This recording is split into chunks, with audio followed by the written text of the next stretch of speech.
Olá pessoal, professor Saulo Vieira, sou professor de História aqui com vocês para a gente poder conversar um pouquinho hoje sobre Baixa Idade Média, né? Um período de transição, né, no final do período medieval, né? Período medieval que vai do século, a gente vai rever um pouquinho, né, durante a nossa conversa, mas período medieval que vai do século V até o século XV. Então, na segunda metade desse período, nós já temos uma Baixa Idade Média, né? Um período de transformações, um período de vários acontecimentos que vão marcar essa transição da Idade Média para a Idade Moderna. Tá? O capitalismo vai começar a se formar, né? O feudalismo começa a se desintegrar, então esse modo de produção que a gente chama de feudalismo começa a apresentar sinais de crise, né? A gente vai explicar um pouquinho por que que ele entra em crise, e aí nós vamos ter o início já da formação do que a gente chama de capitalismo. Tá? Capitalismo plenamente consolidado só lá depois da Revolução Industrial, Revolução Francesa, final do século XIX, mas aqui século XII, XIII, XIV, né? Apesar de todas as crises do século XIV, a gente já consegue observar ali, né, o nascimento do uma gênese, né, algo muito embrionário ainda, né, mas é o início da formação do capitalismo, né, começa durante esse período, vai se desenvolvendo durante a Idade Moderna, né, no que a gente chama de um capitalismo comercial, capitalismo onde a acumulação de riquezas se dá pelas trocas comerciais para se consolidar só lá, né, no século XVIII, beleza? Bom, vamos lá para o material que a gente vai trabalhar hoje, para a gente continuar a nossa conversa, beleza? Então, Baixa Idade Média. O tema vai abordar em vários aspectos da Baixa Idade Média, tá?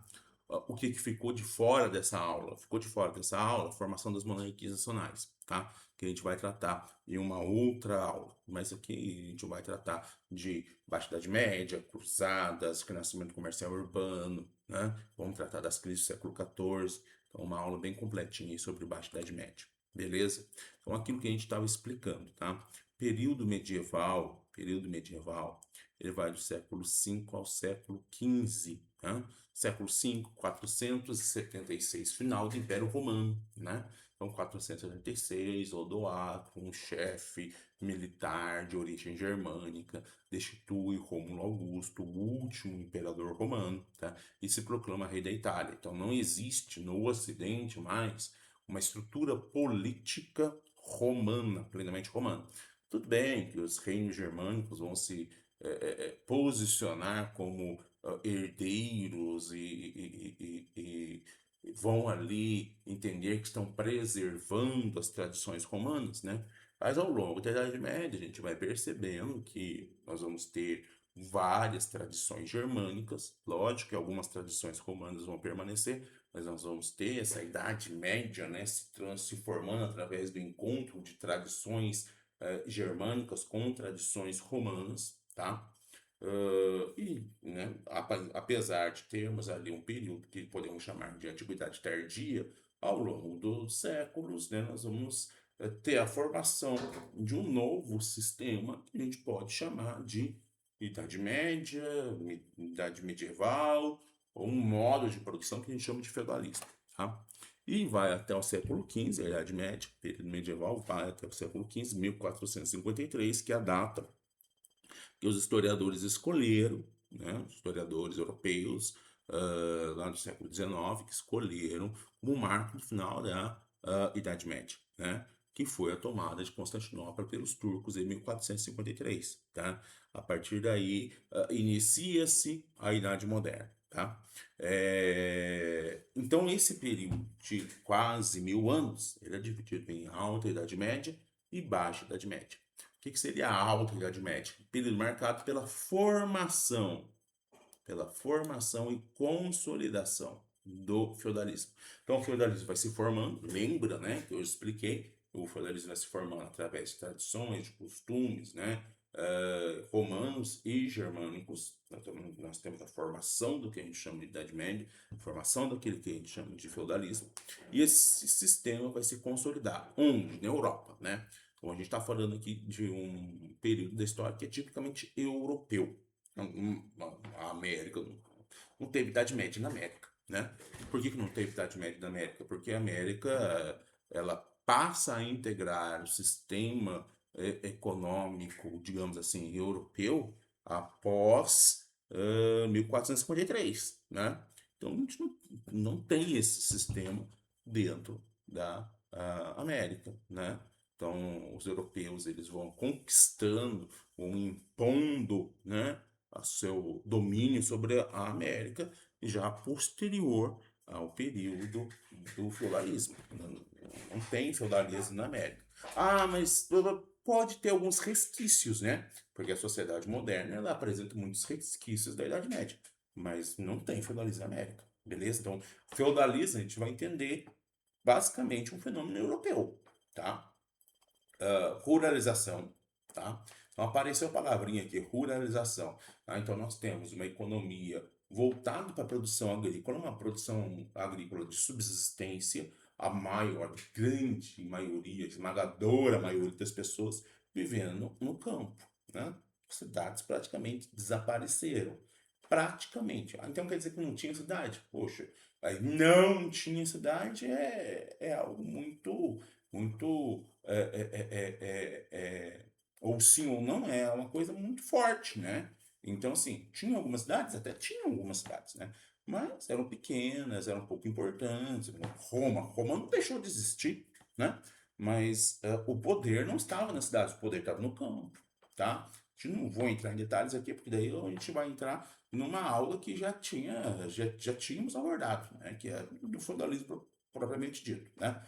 Poder da Igreja Católica. A Igreja Católica vai ser, né, a instituição sobrevivente após a queda do Império Romano, né, e que vai dar toda a estrutura mental, né, a estrutura religiosa, a estrutura até mesmo de controle social, tá, durante o período medieval. Tá? Então a igreja vai ser uma instituição muito poderosa. Apareceu o castelinho aqui, né? Mais ou menos um símbolo do que seria a Idade Média. Aqui o castelo, né, de pedra, do jeito que a gente está vendo, que é mais para baixo da Idade Média da Alta Idade Média, né? Mas vamos lá. Baixa Idade Média, período de transição em que o feudalismo atinge o seu apogeu. Então, o feudalismo atinge o seu apogeu, né, o seu máximo desenvolvimento, e aí começa a entrar em declínio. Tá? E a gente vai entender o porquê que o feudalismo entra em declínio. Baixa Idade Média, novamente, período de profundas transformações, né? O feudalismo vai dando lugar ao capitalismo. Ah, mas já tem um capitalismo, relação assalariada de produção? Não, claro que não, claro que não. Né? Então a gente vai ver relação assalariada de produção só depois da Revolução Industrial. Então o que que a gente tem aqui? O início, né? A gênese, o capitalismo numa fase ainda muito embrionária, né? Por que que eu tenho essa transição do feudalismo para o capitalismo, tá? Então aqui usei algumas imagens, né? Aqui um trabalho rural e aqui já aparece as cidades medievais, né? Então começa a ter um renascimento urbano, cidades começam a se reestruturar, começa a ter um renascimento comercial, o comércio passa a se desenvolver cada vez mais. Então nós temos essa fase de transição porque nós temos um período de instabilidade, nós temos um período de crise, tá? Então, o feudalismo, como sistema de produção, ele começa a sofrer uma série de crises, começa a sofrer uma série de instabilidades. E aí nós vamos ter já a transição para o capitalismo, uma produção voltada para o mercado, né? Crescimento do consumo, crescimento das trocas. Nós não temos mais aquele ambiente, né, onde a produção era voltada apenas para a subsistência. Vamos lá, crise do feudalismo. Então, se a gente falou aqui que na Baixa Idade Média nós temos a crise do feudalismo, vamos entender aqui a crise do feudalismo que começa a partir do século XI, tá? E tudo começa aí com o quê? Com um crescimento demográfico. Crescimento demográfico. Então, olha aqui um dado importante, um dado interessante. Lá no século VII, né, nós tínhamos na Europa cerca de 22 milhões de pessoas. Tá? No século XIV, essa população mais que dobrou, foi para 54 milhões. Tá? Esses números, é lógico que, né, não há uma certeza né? Não há um consenso sobre esses números, dependendo do historiador medievalista, ele vai apresentar números diferentes, mas ninguém nega que houve um grande crescimento populacional, um grande crescimento demográfico durante essa fase que nós chamamos de Baixa Idade Média, tá? Então nós temos um grande crescimento demográfico. Mas por que, professor? Por que que a população europeia cresceu tanto, né? Porque nós temos alguns fatores, né? Não é um fator só que explica isso, né? É uma conjunção de fatores. Primeira questão, tá? Nós vamos ter uma estabilidade muito maior. Como assim estabilidade muito maior? Fim das invasões, tá? A Europa, ela vai sofrer uma série de invasões. Coloquei até uma palavra que eu não gosto aqui, né?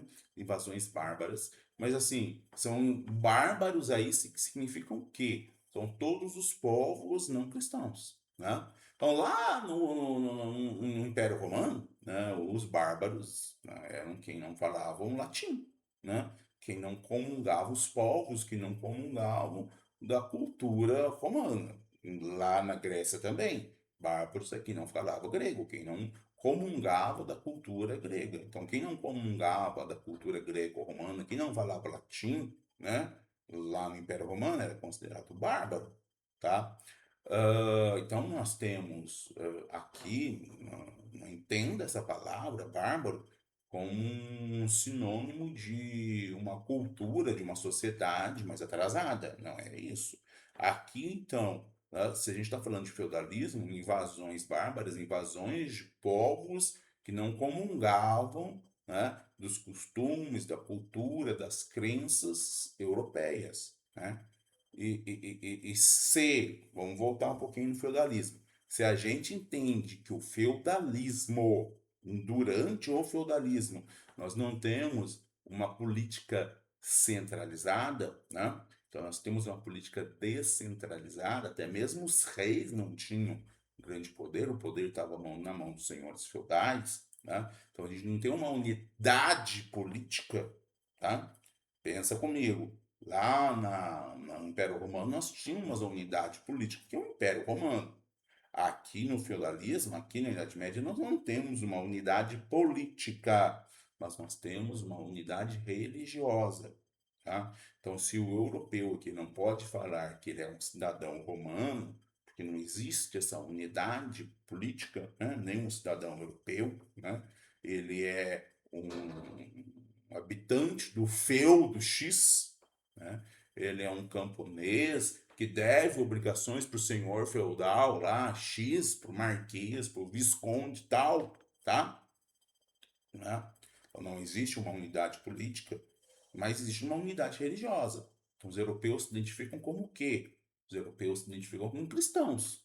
Então quem são os bárbaros para os europeus medievais? São os povos não cristãos, tá? Então, assim, existiam povos não cristãos na onde? Quais eram os povos não cristãos? Os islâmicos, né? Houve um expansionismo, houve o surgimento do islamismo lá no Oriente Médio, lá na Península Arábica, com Maomé, lá no século VII, né? E o islamismo possibilitou a unificação religiosa e política dos árabes, né? E inspirados, até mesmo incentivados, né, por uma questão religiosa, expansão da fé, expansão no comércio, né? Não é só uma questão religiosa, é uma questão econômica também, né? Impulsionados pela expansão do comércio, pela expansão das atividades econômicas, expansão da religião, expansão da fé, inspirados numa questão de que o muçulmano ele deve agir, né? Deve tomar algumas medidas para a expansão da fé católica, da fé islâmica, católica não, lógico que não, da fé islâmica, né? Houve uma grande expansão do islamismo, tá? Então, os islâmicos eram bárbaros. Lembrando que no século VIII, né, os islâmicos invadiram a Europa via, né, norte da África, entraram na Península Ibérica, né, dominaram o reino visigótico, o reino dos suevos, e outros reinos que existiam naquela região, né?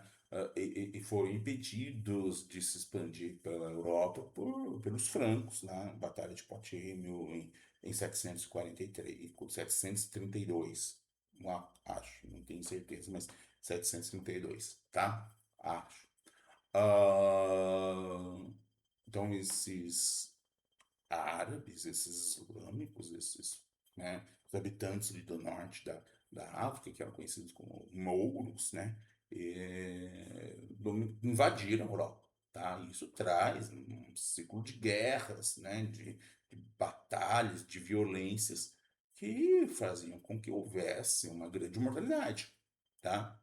Então, os bárbaros eram os não cristãos, né? Então, os bárbaros eram os islâmicos. Então, os bárbaros eram inferiores. Não. Os islâmicos eram muito superiores culturalmente aos europeus. Mas muito, né? Muito. Inclusive, grande parte das tradições, né, e dos conhecimentos greco-romanos foram preservados, discutidos, estudados pelos islâmicos e não pelos europeus durante esse período, Idade Média, tá? Beleza, então os bárbaros eram os não cristãos, isso. Os não europeus, não. Mas como assim não? Existiam regiões que hoje, geograficamente, estão compreendidas na Europa que não faziam parte da cristandade. Mas como assim? Ué, o norte da Europa não fazia parte da cristandade, né? O norte da Europa eram os povos que nós chamamos de vikings. Ah, então significa que existia uma civilização viking? Não, calma aí, né? A gente usa essa palavra viking, que era usada sim por esses povos, para pessoas que saíam em expedições. Tá? Quem saía em expedições navais, digamos assim, eram os vikings. Existem outras pessoas que não participavam dessas expedições, que ficavam lá, né, na Escandinávia e não participavam dessas expedições. Então, eu tenho uma cultura escandinava, tá? E os vikings eram as pessoas que saíam nessas expedições. Ah, mas esses caras não eram cristãos? Cara, claro que não, meu, claro que não, né? Lembra do Thor, por exemplo, né? O Thor era um deus nórdico, o Thor era um deus escandinavo, tá? Thor, Odin, né? Loki, Freya, e um panteão gigantesco de várias divindades. Então eles não eram cristãos, tá? Eles não eram cristãos, eles atacavam os cristãos, né? Quem viu aquela série Viking, né? Ou Vikings, viu que os caras invadiram Paris, né? Os caras invadiram a Inglaterra, né? O primeiro momento em que, né, nós temos ali uma citação referindo-se aos vikings, era 793, se eu não me engano, 793, quando esses povos invadiram o mosteiro de Lindisfarne, no norte da Inglaterra, né? E a partir daí eu tenho os vikings atacando, né, grande parte da Europa, não só no Mar do Norte, né, costa da Normandia, França, Inglaterra, Escócia, e aí eu tenho todas aquelas ilhas, né, no norte da Grã-Bretanha, chegando até a Islândia, Groenlândia, mas os vikings também atacaram o Mediterrâneo, né, várias incursões vikings no Mediterrâneo, Itália, né, os vikings chegaram a Constantinopla via rios russos, né? Então, assim, era um povo não cristão que estava atacando a Europa, que estava atacando a cristandade, melhor dizendo, porque eram povos europeus, né? Estão dentro da Europa geográfica, tá? Então, tenho as invasões dos povos do Oriente, né? Dos povos que viviam nas estepes ali do sul da Rússia, né? Magiares, por exemplo, né, que são os húngaros hoje, esses povos também estavam invadindo a Europa. Então, a Europa, né, acuadinha, durante a Alta Idade Média, a Europa acuadinha ali sofrendo, né, invasões, sofrendo pressões de diversos povos, tá? Chega no século XI, o que acontece? Eu tenho um recuo dessas invasões, tá? Um clima de menor violência, né? Menos guerras, menos conflitos, menos mortalidade, crescimento populacional, né? Outra questão, olha só, eu tenho uma expansão da produção agrícola. Mas por que que eu tenho uma expansão da produção agrícola? Primeiro, porque eu entro num período climático favorável, um período de aquecimento, né? A Europa, ela vai produzir mais, ela vai se aproveitar desse momento de um aquecimento climático, né? E a produção vai se ampliar, né? Eu vou ter o quê? O arroteamento de terras. O que que é arroteamento? É a utilização de áreas que não eram propícias para a agricultura, como por exemplo florestas. E aqui está aqui, ó, desmatamento das florestas. Cadê meu cursor? Desmatamento das florestas. Expansão da fronteira agrícola. Para quê? Para as áreas improdutivas, que antes eram improdutivas. Tá? Então, eu tenho uma expansão das áreas agricultáveis, eu tenho a utilização de técnicas inovadoras, né? Utilização de técnicas que permitem uma maior produção agrícola, como por exemplo o sistema de rotação trienal. O que, que seria esse sistema de rotação trienal, né? Então, eu tenho lá os campos divididos em três partes. Uma primeira parte eu produzo cereais, outra parte eu produzo forragem e outra eu deixo de descanso, né? Então, assim, o que, que é o cereal? Era a alimentação básica do europeu durante a Idade Média. Trigo, centeio, né? O que, que é forragem? Alimentação por gado. Mas por que, que isso é importante? Porque durante o inverno eu tenho que manter esse rebanho. Tá? Então, eu produzo ali, por exemplo, o feno, guardo ali o feno, e durante o inverno recolho o gado nos estábulos e eu vou, né, tratando desse gado nos estábulos. Tá? Por quê? Porque durante o inverno está tudo debaixo de neve, né? Então eu preciso proteger esse gado nos estábulos. E aí tem uma outra coisa, né? Em muitos povos da Idade Média não tinha nenhum estábulos, o gado ficava dentro da casa das pessoas, né? Casas diferentes do nosso padrão de construção. O gado era trazido para dentro da casa, e isso era importante até por uma questão de aquecimento dessas moradias, né? Ah, traz ali animais para o animal ele, né, libera calor, né? Quando a gente tá com frio, a gente abraça ali uma pessoa que a gente gosta, né? A gente transmite calor, né? Então os animais trazendo para dentro da casa, eles liberavam calor, aqueciam o ambiente, tá? Então não era bem estável, tá? Mas só para a gente entender, trazer o animal para um lugar, para moradia, para um estábulo, para um lugar protegido, tratava desse animal, era forragem e eu descanso. Então eu havia ali um sistema de rodízio, quando não assim, lógico que os solos se esgotavam, né? Lógico que os solos se esgotavam, mas eu tenho uma possibilidade de preservar melhor esse solo. Eu não planto só trigo, trigo, trigo, trigo, trigo, trigo. Um ano eu vou plantar trigo, outro ano eu vou plantar forragem, outro ano eu deixo de descanso, e daí o outro ano eu planto trigo de novo. Eu divido o meu campo, né, a minha área de agricultura em três partes e eu vou fazendo esse rodízio. Eu sempre estou produzindo trigo e feno o tempo todo, mas eu faço esse rodízio entre as áreas, mantendo um período de descanso para que o solo consiga se preservar, né? Se restabelecer, tá? Restabelecer a sua fertilidade, tá? Eu tenho o uso da charrua, né? A charrua de ferro, um tipo de arado que vai revolver o solo melhor, tá? Uma série de questões aqui que aumentam a produção agrícola, né? E permitem também o crescimento populacional. Então, nós temos ali, durante a Baixa Idade Média, um grande crescimento populacional europeu, tá? E o que que vai acontecer, tá? Crescimento populacional, crescimento demográfico vai gerar excedente. E o grande problema do feudalismo, o grande problema da crise do feudalismo está exatamente aqui. Eu tenho pessoas que não conseguem mais viver dentro desse feudo. Tem um excedente de pessoas, tá? Eu tenho um excedente de pessoas que não conseguem ser sustentadas pela produção econômica, pela produção agrícola. Mas, professor, você não acabou de falar que a produção ela sofreu uma série de inovações, houve um aumento da produção agrícola? Sim, houve. Mas todo esse progresso, né, de desenvolvimento técnico da agricultura era muito lento. Era muito lento.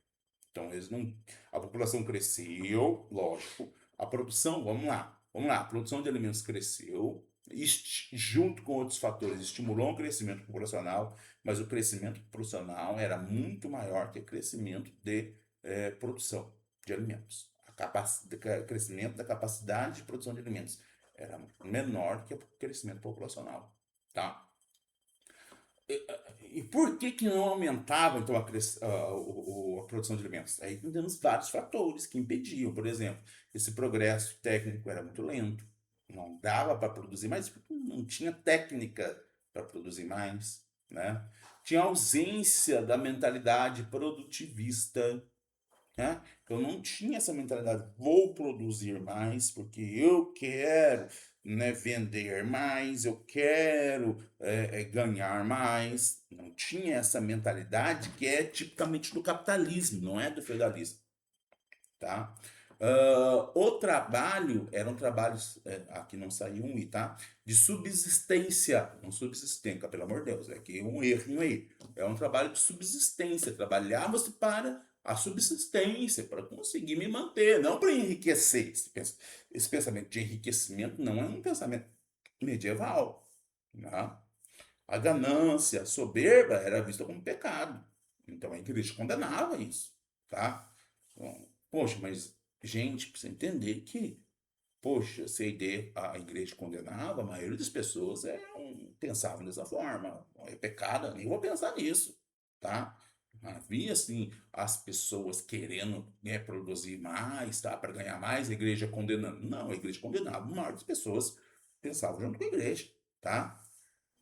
Eu tenho a questão das obrigações, tá? Então, quem trabalhava eram os camponeses, essas pessoas que são camponeses. E grande parte do que elas produzem, eles precisam mandar para o senhor feudal. Mas então, por que que eu vou produzir tanto? Porque se eu produzir mais, eu vou ter que pagar mais imposto. Então, eu não preciso produzir tanto. Produzir para minha subsistência e acabou, tá? O cálculo, então fazer cálculo, né? Eu preciso colher tanto, então eu preciso plantar tanto, blá, blá, blá. Era visto como pecado, é um estimular a soberba, a ganância, eram pecados.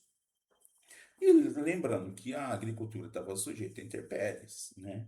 Então, assim, secas, inundações, né? Imagina que não tem, nessa época, feudalismo não tem, como tem hoje, né? Um apoio governamental. Por exemplo, pô, me veio uma enchente, devastou uma região. O Estado vai lá e dá um apoio. Não existia isso na Idade Média, não existia nem a ideia de Estado, né? Nem a ideia de Estado. O que que teria, assim, se um senhor feudal, né, fosse tocado, né, por uma bondade muito grande, pô, abre seus celeiros, distribuísse grãos para as pessoas, mas isso não era comum, isso é muito raro, tá? Então havia muita fome, né? Então eu tenho ali um grande problema, uma população muito grande que não conseguia ser sustentada, né, por essa produção que era limitada, tá?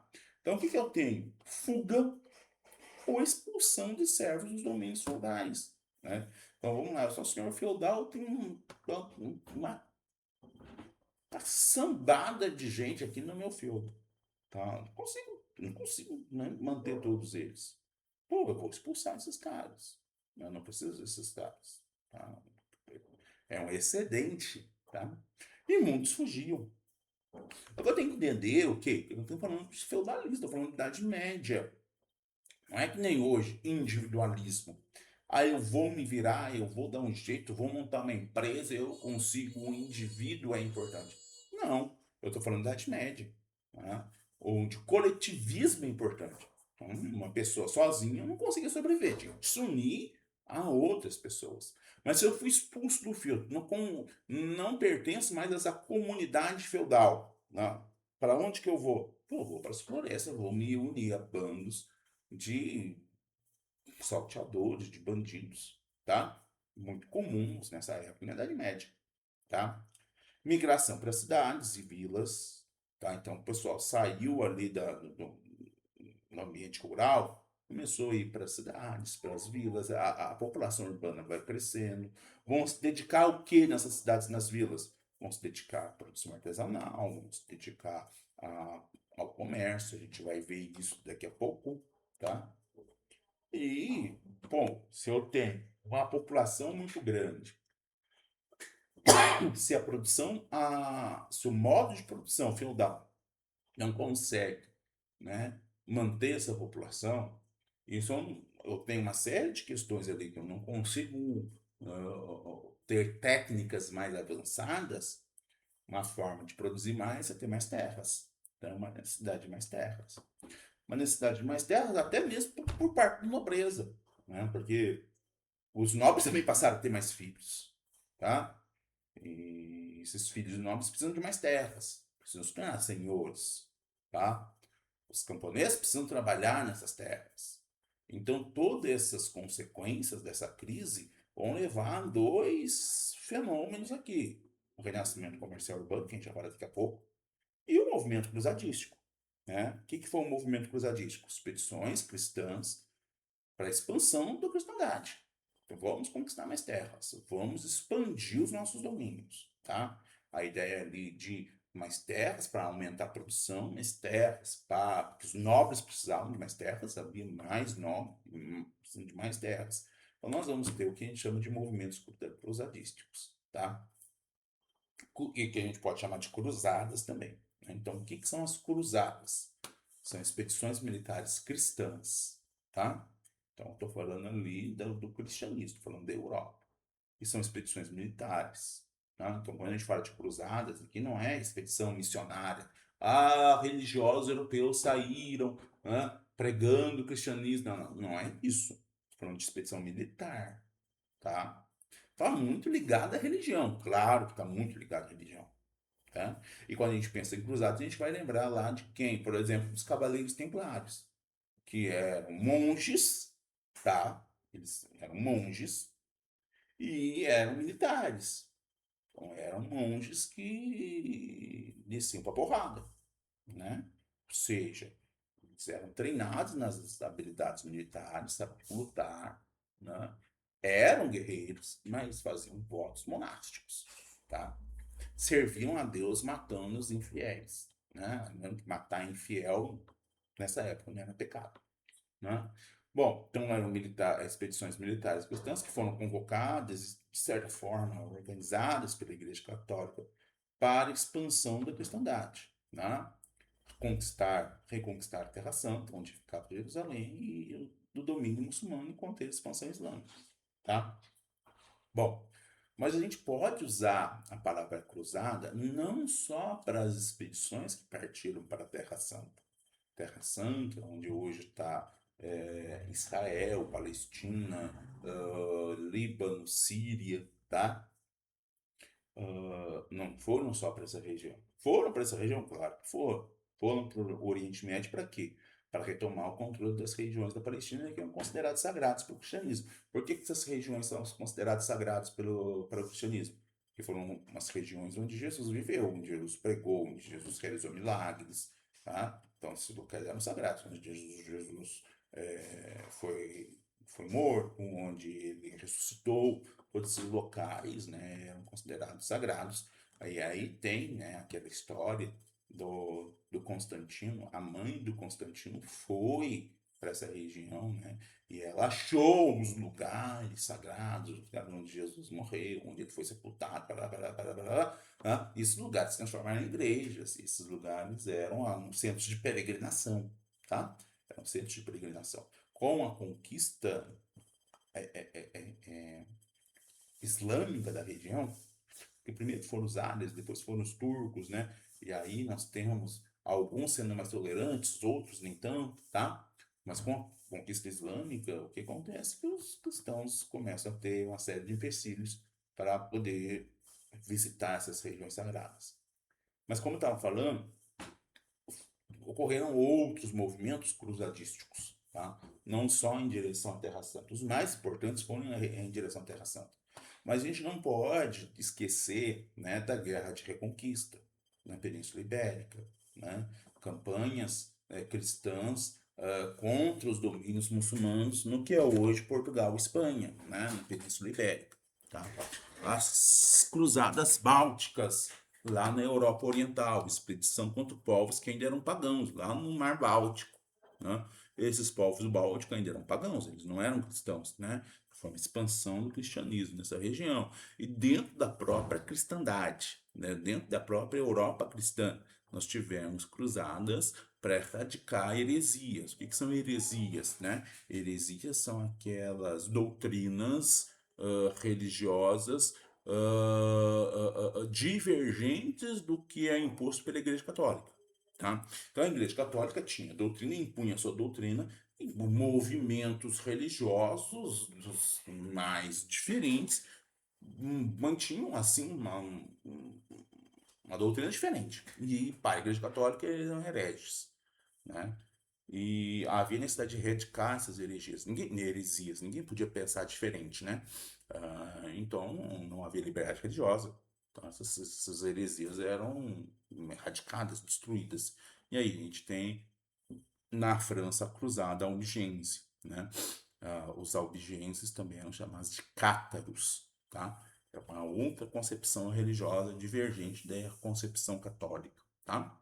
Então a gente tem ali alguns desses movimentos cruzadísticos que foram para diferentes regiões do entorno da Europa no intuito de expandir a cristandade, tá? Os mais importantes são as que vão em direção à Terra Santa, tá? E aí, a origem das cruzadas em direção à Terra Santa, né, tá lá no Concílio de Clermont, proferido pelo Papa Urbano II em 1095, tá? Então a gente tem o quê? Na Europa, um excedente populacional, né? Um excedente de camponeses que não conseguem, né, viver nos feudos, até uma questão de, né, o feudo não tinha uma produção que conseguisse alimentar todos, muitos fugindo, né, aliando a bandos de salteadores, de bandidos, tá? E muitos nobres também, né? E sem terras, querendo terras. E um nobre sem terra, qual que é a forma dele conseguir terra? A forma de ele conseguir terra é se tornando vassalo de um suzerano importante. E como que eu me torno vassalo?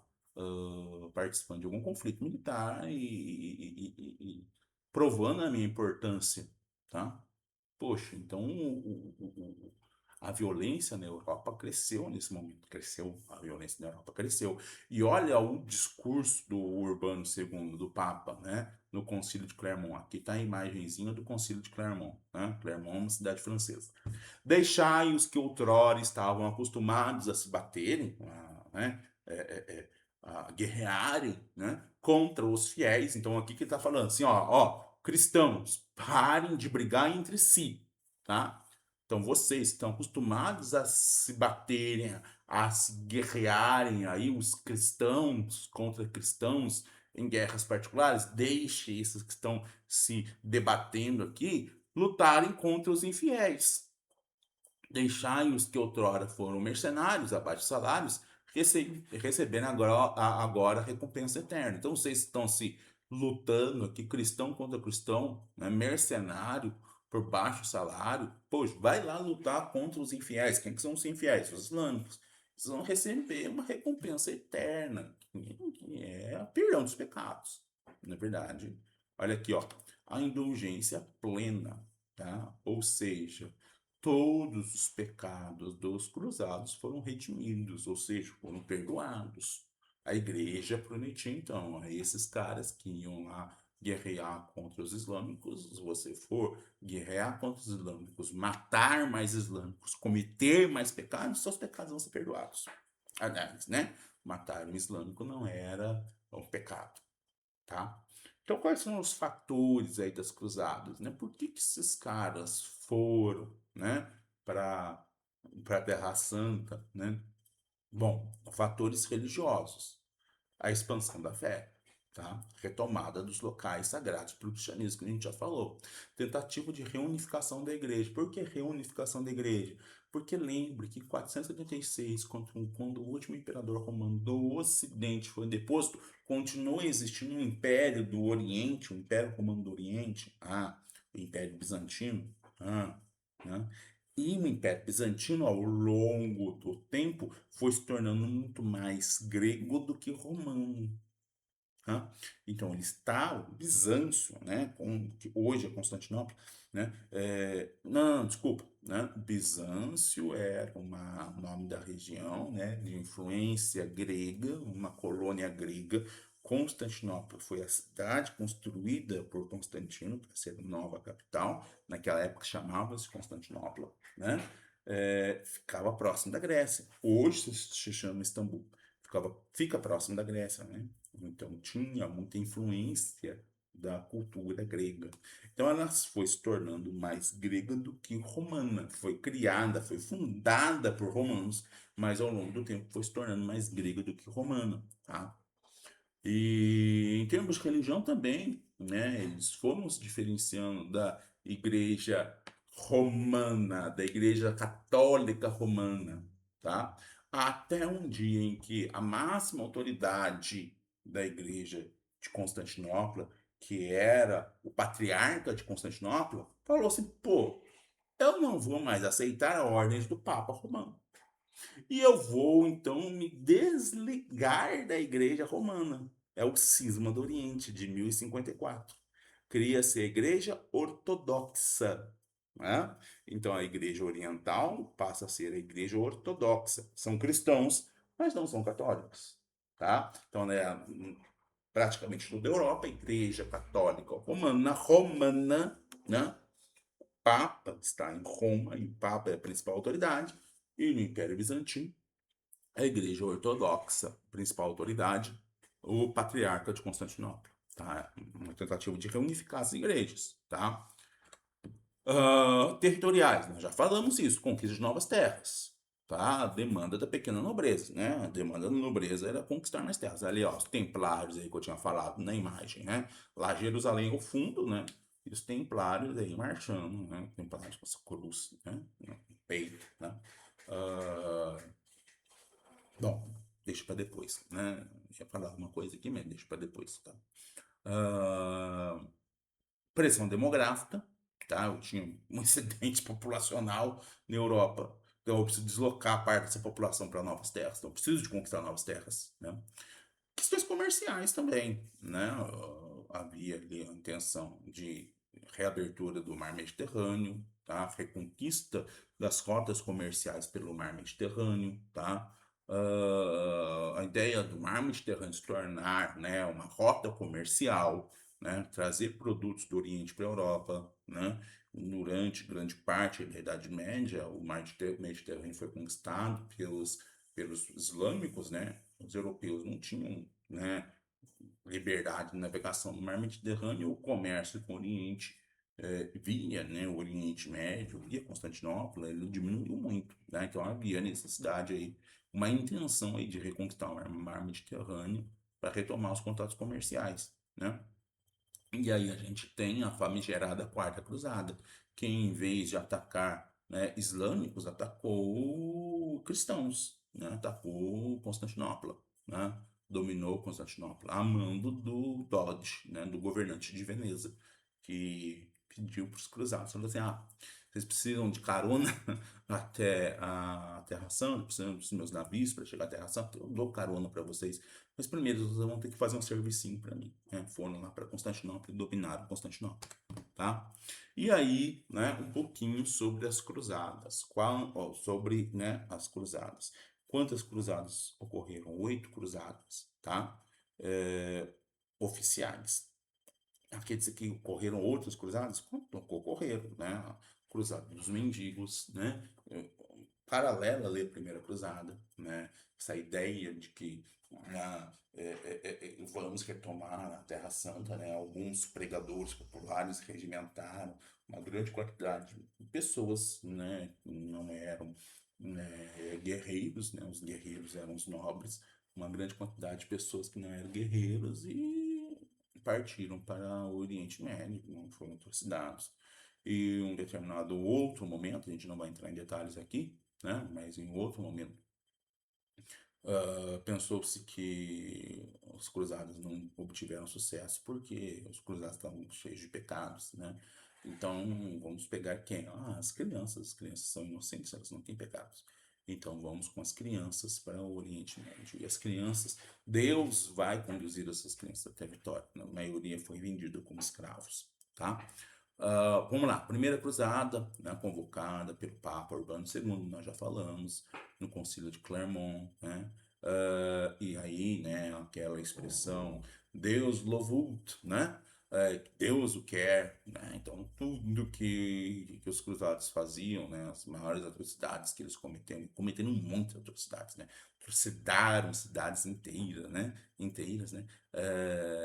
Então, tudo é justificado com esse lema, Deus louvut, né? Deus o quer, né? A primeira cruzada atingiu o seu objetivo inicial, conquistou Jerusalém, né? Conquistou territórios no Oriente Médio, formou ali estados cruzados, estados feudais no Oriente Médio. Nós vamos ver depois em um mapa aqui, tá? Só que os muçulmanos vão se reorganizando, né? Os islâmicos vão se reorganizando a partir da liderança de Saladino, tá? E eles vão retomando o controle do território. Aí nós temos a Segunda Cruzada, né? Apoio ali aos estados feudais que se formaram no Oriente Médio, apoio aos estados cristãos que se formaram no Oriente Médio. Foi um fracasso retumbante, né? A Segunda Cruzada. Não impedindo, por exemplo, que os muçulmanos reconquistassem Jerusalém, né? Jerusalém foi reconquistado pelos muçulmanos e aí nós vamos ter a convocação de uma terceira cruzada, né? O Saladino, né, esse líder islâmico, reconquistou Jerusalém e aí nós vamos ter uma terceira cruzada para tirar Jerusalém do poder de Saladino, reconquistar Jerusalém para os cristãos, né? E participaram, né, alguns reis importantes da Europa, o Ricardo Coração de Leão da Inglaterra, o Felipe Augusto da França, o Frederico Barba Ruiva do Sacro Império Romano. Frederico Barba Ruiva morreu ali na Turquia, né, quando o exército dele foi cruzar um rio. E aí a Inglaterra e a França nunca se deram bem mesmo, né? Até mesmo porque a grande parte da Inglaterra, do que hoje é a França, né? Do que pode se considerar a França, pertencia aos reis da Inglaterra, né? Os reis da Inglaterra tinham muitos territórios na França, então havia uma disputa muito grande entre eles, uma rivalidade muito grande entre eles. E aí os caras não se deram bem, o Felipe voltou, o Ricardo ficou sozinho, e o Ricardo, um belíssimo guerreiro, né? Um dos maiores guerreiros medievais, né? Não conseguiu retomar Jerusalém, mas conseguiu assinar um tratado ali com Saladino, tá? A quarta cruzada, que nós já falamos, a cruzada que vai conquistar Constantinopla, né? Constantinopla o Império Bizantino vai acabar, vai se formar pelo menos temporariamente um reino latino, né? Ali na região, tá? Quinta Cruzada, tá? Nós vamos ter ali uma tentativa de atacar os islâmicos, né? E conseguiram conquistar uma cidade, a cidade da Damieta, tá? Mas não conseguiram ter um sucesso mais efetivo. Sexta Cruzada, né? Liderado pelo Frederico II, do Sacro Império, tá? Conseguiu, né, retomar ali algumas cidades, como por exemplo a própria Jerusalém, né, através de tratados de paz, em vez de conflitos militares. Sétima Cruzada, liderada pelo Luís IX da França, que posteriormente foi beatificado, né, com o nome de São Luís, tá? É, o cara foi para o Egito, foi capturado ali pelos egípcios. A França teve que pagar um resgate milionário para libertá-lo. E ele voltou para a França e um tempo depois ele volta a organizar uma cruzada. Ele vai para Tunísia, tá? Ele vai ali buscar uma aliança com líderes islâmicos do norte da África, né? E, na verdade, o acampamento cristão foi atacado por uma surto ali de peste, né, ou disenteria. E essa doença acabou matando o próprio rei, né? E a campanha se encerrou em pouquíssimo tempo, tá?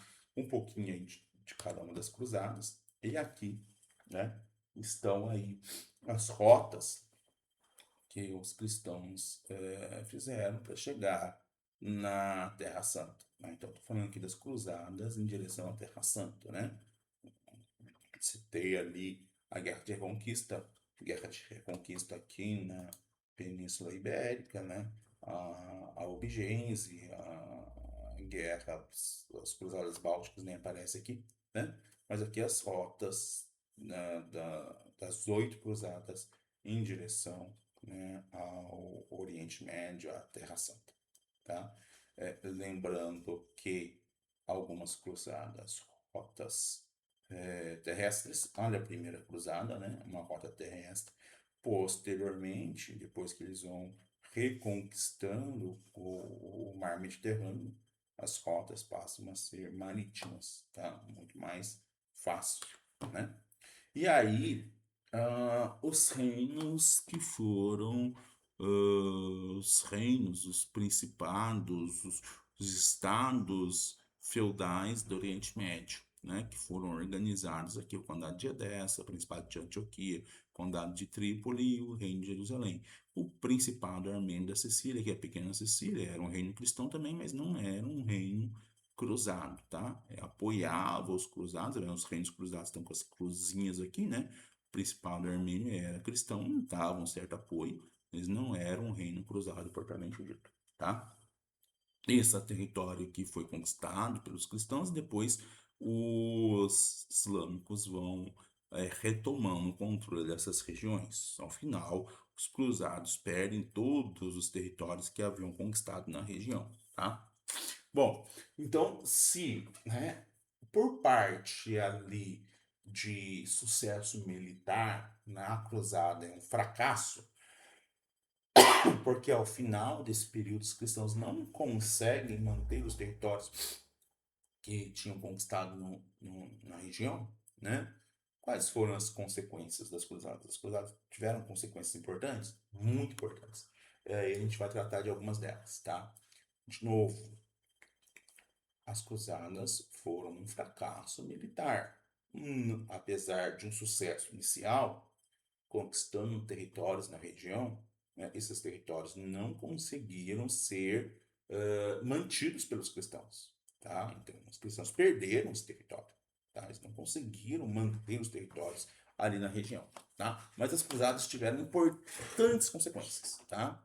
Vamos começar de trás para frente. Tá? Porque aqui eu acho que a importância mais é, é, a consequência mais importante das cruzadas, tá? Religiosas e políticas. Intolerância religiosa, tá? Então, a intolerância entre cristãos e muçulmanos, elas ficaram ainda mais latentes depois dessas cruzadas, tá? A Igreja Católica, que foi a principal liderança, né, ela ganhou força ao organizar essas expedições, convocar essas expedições. Houve um intercâmbio de conhecimentos, tá? Muito do que a gente tem hoje sobre a Europa, essa Europa do final da Idade Média, esse conceito de cavalaria, né? Os códigos de cavalaria, os cruzados imitaram dos islâmicos, tá? Então, um contato com a civilização bizantina, muçulmana, que eram muito superiores do que a civilização europeia cristã, permitiu a introdução de novos conhecimentos, né, matemática, astronomia, medicina, técnicas agrícolas e toda essa questão até mesmo militar, né, regras de etiqueta militar, e eles copiaram lá dos islâmicos. E aqui nós vamos ter o quê? A reabertura das rotas do Mediterrâneo, tá? Ou seja, os cruzados foram para o Oriente Médio, tomaram contato com muitos produtos de luxo no Oriente Médio, o contato foi restabelecido, o mar Mediterrâneo foi reconquistado pelos europeus, muitos produtos começaram a ir para a Europa, houve uma retomada do comércio. Isso aqui foi muito importante, muitíssimo importante, tá? E nós não podemos nos esquecer que a Igreja Católica convocava, alguns reis convocavam as cruzadas, eram os líderes das cruzadas, mas os senhores feudais que participavam levavam seus próprios guerreiros, seus próprios soldados, né? Então, supondo que eu sou um senhor feudal importante, o rei me convocou, eu vou ter que levar os meus soldados para as cruzadas, né? Então eu vou levar ali, sei lá, uns 20 guerreiros, se eu fosse um senhor importante, né? 20 ou até mais guerreiros, para as cruzadas e vou ter que alimentar, vou ter que ter ali os equipamentos militares, tá? Então, muitos senhores feudais vão se endividar, né? Para poder participar das cruzadas, e vão à falência, né? Vão à falência e isso vai fazendo com que o feudalismo se enfraqueça ainda mais. Continuando. Então a gente sai aqui das cruzadas, do movimento cruzadístico, e agora já vamos para o renascimento comercial urbano, tá? Então nós vamos ter, durante a Baixa Idade Média, século V ao XIII, né, um renascimento do comércio, um renascimento da vida urbana na Europa. Transformou muito a Europa, tá? Então aqui nós temos até uma cidade europeia murada, né? Uma pequena cidade europeia e as cidades começaram a crescer como centros de comércio, tá? O renascimento comercial urbano ele marca o declínio do sistema feudal. O feudalismo não está dando certo mais, né? E aí a gente vai ter uma economia cada vez mais comercial, cada vez mais capitalista. Por quê? Quais foram os fatores? Olha lá, crescimento demográfico. Então, lá atrás, né, nós já temos essa questão ah, do aumento da população. E lembra que eu falei, os feudos não conseguiam manter essa população. Essa população começou a fugir, foi para as cidades, né? Foram para os burgos. A gente vai falar dos burgos daqui a pouco, tá? Inovações agrícolas, de novo, a inovação agrícola, produção de alimentos aumentando, possibilitando o crescimento demográfico, possibilitando uma certa troca, tá? Uma certa troca. E as cruzadas. Reabertura do mar Mediterrâneo, retomada do comércio de especiarias, de produtos de luxo, né? E esses produtos de luxo começaram a ser trocados na Europa. Isso levou, né, ao restabelecimento das atividades comerciais, tá? Comércio. Renascimento comercial, restabelecimento das atividades comerciais. Primeira coisa que a gente tem que entender: o comércio era realizado de forma itinerante. Então, quer dizer o que isso daqui? Que o comerciante vivia andando de um local para o outro oferecendo seus produtos. Eles se deslocavam constantemente. Eles não ficavam paradinhos lá, né? Esperando o cliente chegar. Lógico que hoje, né? Está falando em século XX, né? 2026 já, o primeiro quartel do século XX já foi, né? Hoje nós temos o e-commerce, né? O comércio eletrônico, né? Então, estou precisando de um produto aqui, pega meu celular, Mercado Livre, vem aqui em pouco tempo, em pouco tempo, em um dia, basicamente, os caras estão entregando aqui para mim, né? Tá, isso daí é uma outra dinâmica. Há um tempo atrás, eu tinha que ir até o local, e ainda existe isso, é lógico, né? Existem várias lojas aí que podem até praticar o e-commerce, mas praticam o comércio mais tradicional também. Eu vou até na loja e compro o produto, né? Então, eu não estou falando desse tipo de comércio, né? Do cara tá lá, tem a loja dele esperando o cliente chegar. Não, o cara ia até o cliente, né? Então, sou comerciante, sou mercador, eu pego minha carroça, coloco os produtos dentro da carroça, vou pegando a estrada, vou passando por várias cidades. Mas, professor, ainda tem isso? Tem, claro que tem, né? Então, você tá ali na sua cidade, às vezes você vê ali um cara vendendo móveis, né? Móveis de jardim, tapetes, né? Algum outro produto, mudas de árvores frutíferas, a gente vê isso. Cara que passa vendendo melancia, abacaxi, né? Então, ainda tem isso. Então, é mais ou menos isso que eu tô falando. Né? Lógico que hoje o cara tem um caminhãozinho, né? Naquela época era uma carroça mesmo, tá? E saindo na estrada. Portanto, existiam rotas que eram seguidas por esses comerciantes. Então, tinha uma rota pré-definida e esses comerciantes eles transitavam oferecendo seus produtos. Existiam várias rotas, tá? Olha aqui, ó, um mapa das principais rotas, tá? Então, tinham muitas rotas, estradas por onde esses comerciantes passavam, vendendo seus produtos, passando de um feudo para o outro. chegando ali na sede de um bispado, no castelo de um senhor, né? Oferecendo seus produtos. Por que que eles iam para a sede de um bispado? Né? Próximo de uma igreja, era onde muitas pessoas iam, né? Realizar suas celebrações religiosas e um lugar onde ele podia vender bastante. Tá? Perto de um castelo de um senhor, tem proteção ali, né? Ele negociava com o senhor ali, pagava uma taxa para o senhor, entrava dentro do castelo e ficava ali por um tempo oferecendo seus produtos, depois ia para um outro local, né? Então, assim, atrás de proteção, atrás de clientela, eles não iam para o campo, né? Eles iam para onde já tinha uma concentração de pessoas, onde ele podia ter uma certa segurança. Se eram os burgos, já que a gente vai parar um pouquinho sobre isso, tá? Vamos falar sobre as rotas, então. As principais rotas: rotas marítimas, tá? Rota do Mediterrâneo, rota do Mar do Norte, Báltico, eram rotas marítimas, e rotas terrestres, que é o caso da rota da Champagne. Então, voltando aqui, ó, rotas marítimas, eu passando o cursor aqui, ó, rota do Mediterrâneo, tá? Uma rota marítima. Rota do Mar do Norte e do Báltico. Báltico aqui, onde estou passando o cursor. Mar do Norte liga a Inglaterra. Flandres, o que é Flandres? Essa região aqui do norte da França, né? Próximo da Bélgica, Holanda, essa região aqui, tá? Então, envolvendo toda essa região, vindo até aqui, né? Espanha e tal, tá? Aqui é o Mediterrâneo. E aí o que tá aqui, ó, é da Champagne. Era uma ligação entre a rota do Mediterrâneo e a rota do Mar do Norte, uma ligação terrestre entre elas. Existia uma ligação marítima? Existia, mas também existia essa ligação terrestre. Rota da Champagne, esse daqui, tá? Saía aqui de Gênova ou de Veneza, que eram importantes centros comerciais do mar Mediterrâneo, né? Que dominavam o comércio do mar Mediterrâneo. O comércio do mar Mediterrâneo era dominado pelas cidades italianas, e as principais cidades italianas aqui eram Gênova e Veneza, né? Eram as regiões mais ricas da Europa durante esse período.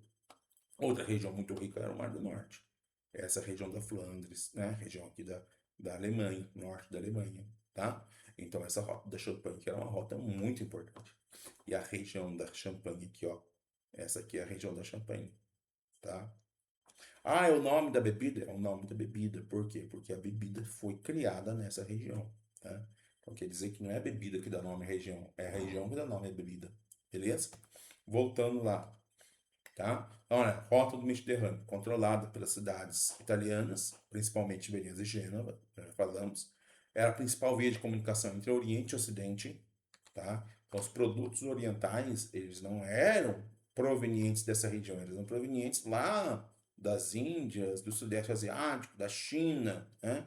Eles vinham aqui por caravanas islâmicas e eram comercializados com os islâmicos italianos nessa região, tá? Alexandria no Egito, Antioquia aqui na Síria, Constantinopla na Império Bizantino, né, atual Turquia, eram comercializados nessa região e os italianos levavam para a Europa via rotas mediterrâneas.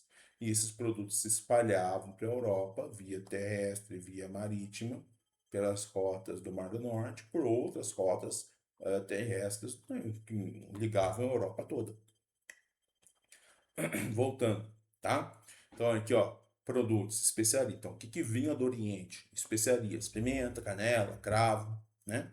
Temperos, sedas, tecidos de seda, tapeçarias, opa, artigos de luxo, né? Porcelana, né? Outros artigos de luxo vindo lá da Índia, da China, vindo do Oriente.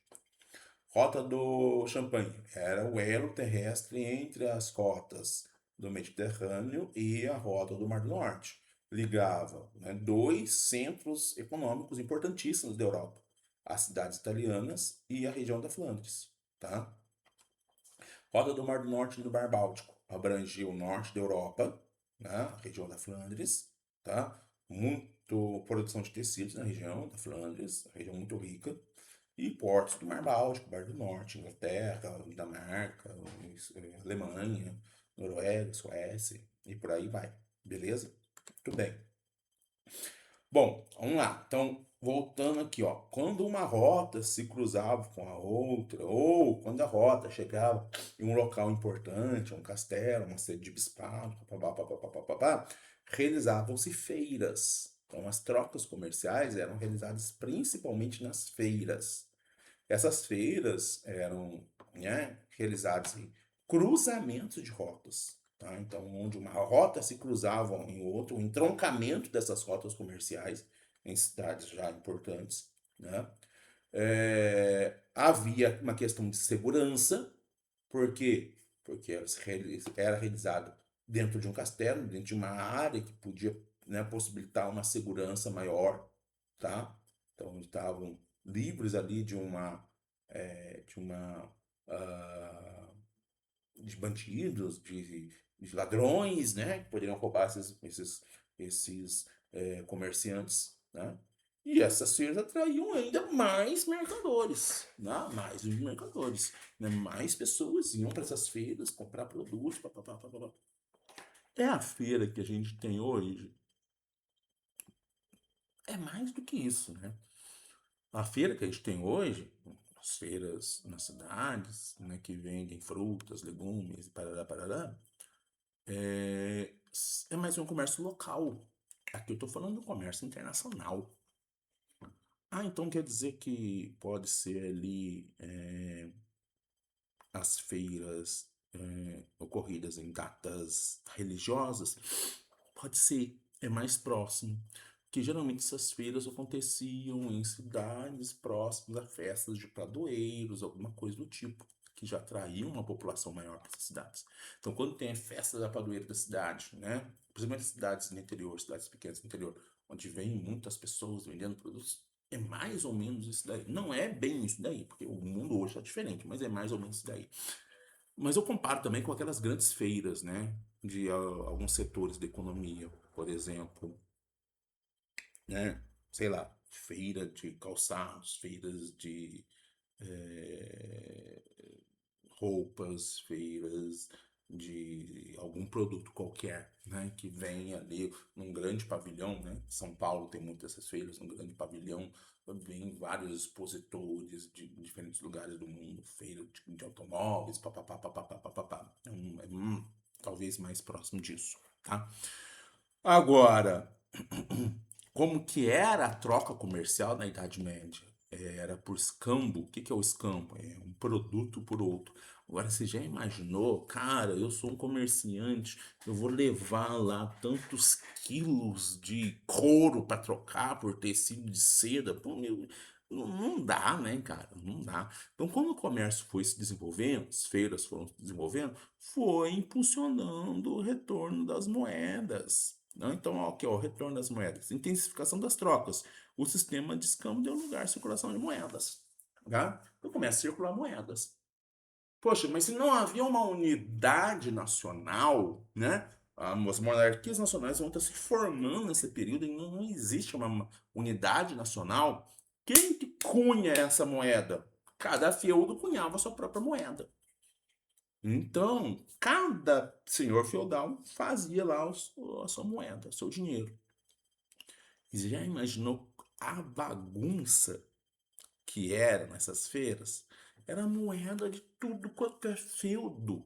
E qual que era o valor de cada uma dessas moedas? Para eu converter o valor, para trocar essa moeda por outra, para poder comprar um produto, era uma bagunça.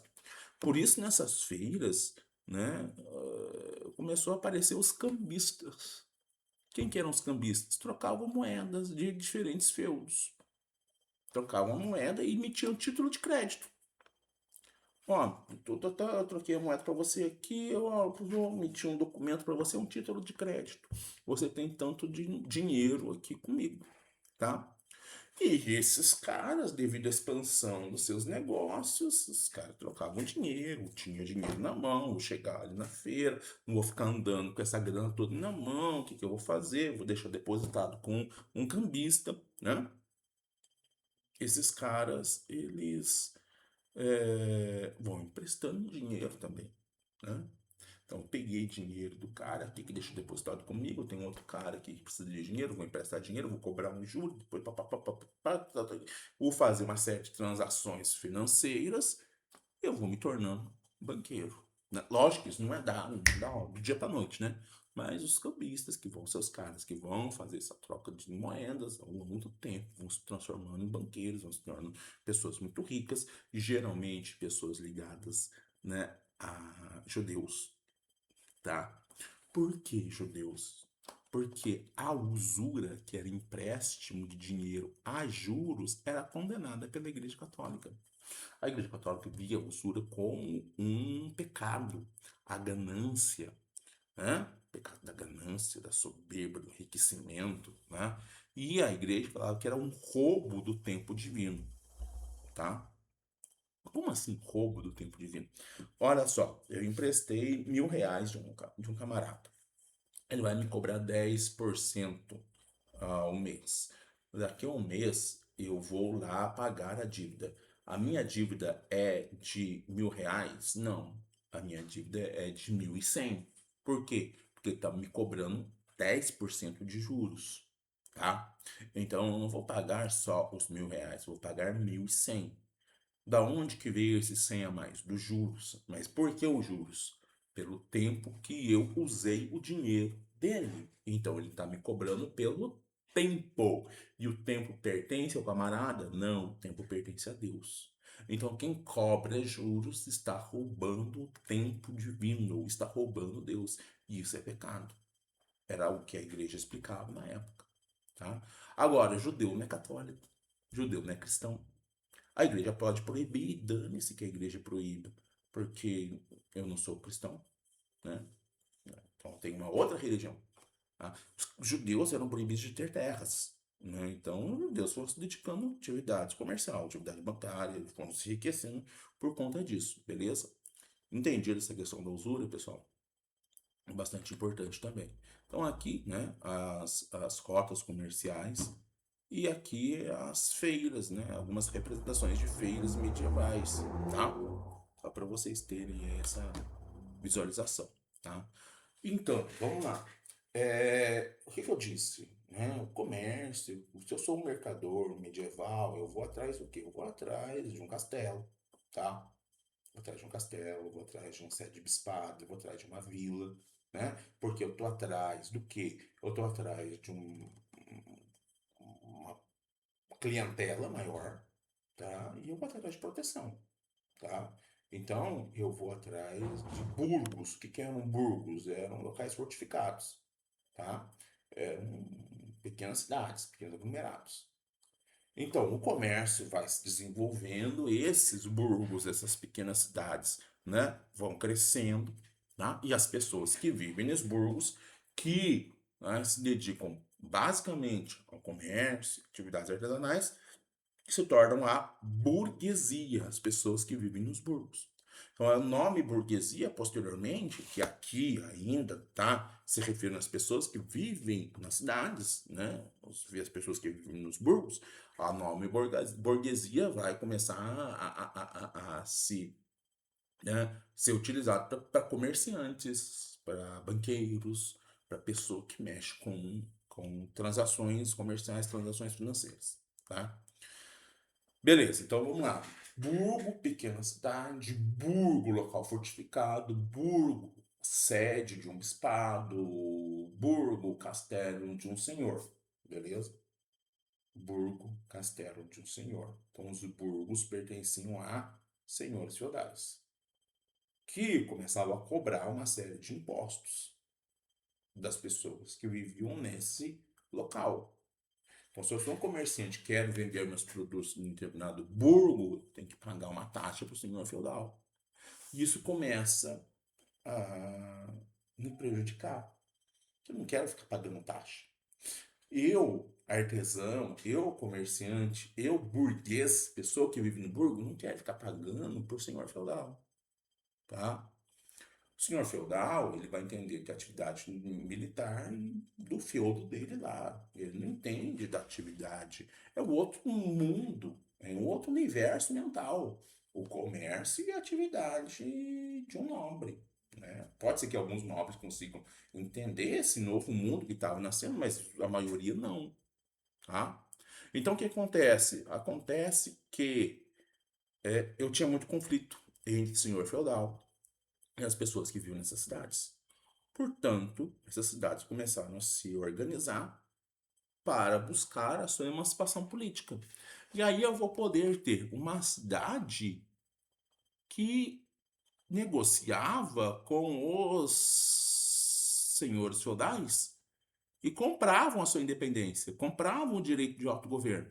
Então, quanto que o senhor quer para deixar essa cidade livre? Ah, eu quero tanto. Então, tá aqui tanto. Bom, os caras começam a mexer com comércio, mexer com uma atividade financeira, né? Os caras conseguiam dinheiro e compravam. Essa cidade era livre. E quem que administrava essa cidade era né, um conselho ali de comerciantes, de artesãos, de pessoas que viviam naquela cidade. O senhor feudal não tinha mais controle sobre aquela cidade.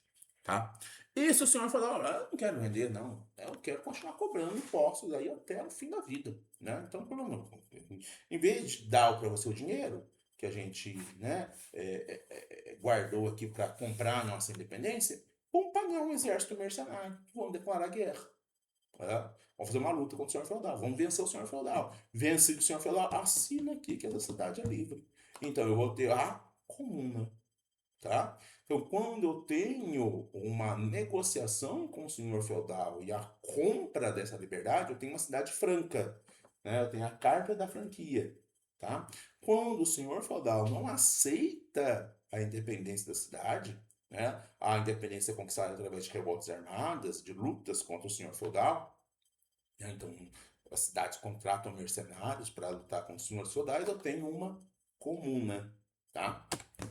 Então é aqui algumas imagens, né? Como que seriam essas cidades? Logicamente que essas imagens não são da época, né? Lógico, você vai ver carros aqui, você vai ver estradas aqui, né? Algumas cidades, né, europeias que mantêm esse aspecto ainda medieval, tá? Estão vendo que são cidades pequenas, são cidades muradas, porque ainda havia uma violência muito grande, tá?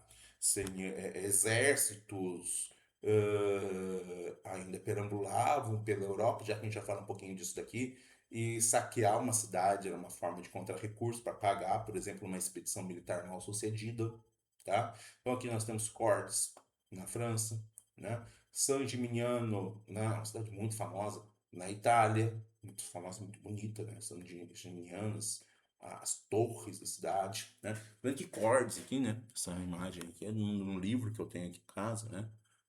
Cidade belíssima, né? A vila feudal ainda bastante preservada, né? Aqui eu tenho La Couverturade, né? Na França. Olha que interessante, né? Olha as muralhas da cidade, né? Uma cidade pequena. Então, isso, imagina uma gigantesca cidade. Falando que nascimento comercial e urbano. Não é nascimento urbano, mas gigantesca cidade. Não, é uma cidade pequena aqui, ó. Ah, se desenvolve, lógico que tinham cidades grandes, mas a maioria cidades pequenas, né? Muradas. Olha Carcassonne na França, né? E aí, se a gente olhar para algumas cidades europeias, não trouxe essas imagens aqui, mas se a gente olhar para algumas cidades europeias, parece que elas são cidades de cebola. Mas como assim cidades de cebola? Que elas vão crescendo meio que em rodelas, assim, né? Porque a cidade vai crescendo, vai se tornando, né, apinhada de gente, e aqui, assim, apinhada mesmo, né? Pessoas morando, assim, em casas muito estreitas, uma parede colada na outra, ruas muito estreitas, o espaço urbano começa a diminuir, né, começam a construir fora da muralha. E aí eu tenho uma população fora da muralha, eu tenho a necessidade de construir uma outra muralha. Daí vai crescendo, eu vou construindo uma outra muralha. Então a cidade vai crescendo como se fosse uma cebola, né? Cheia de camadas, tá? Ah, voltando um pouquinho aqui, só um detalhe.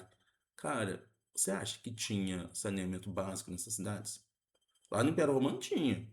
Aqui não tem, cara. Aqui não tem esgoto. Aqui não tem coleta de lixo, tá?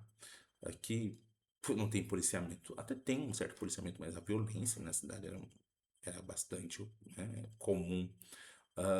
Cara, como que se esvaziava os dejetos pela janela na rua? as ruas eram cheias de porcos, de cães que comiam, né, esses dejetos. Assim, cara, condições totalmente insalubres, tá? Totalmente insalubres. Bom, vamos lá.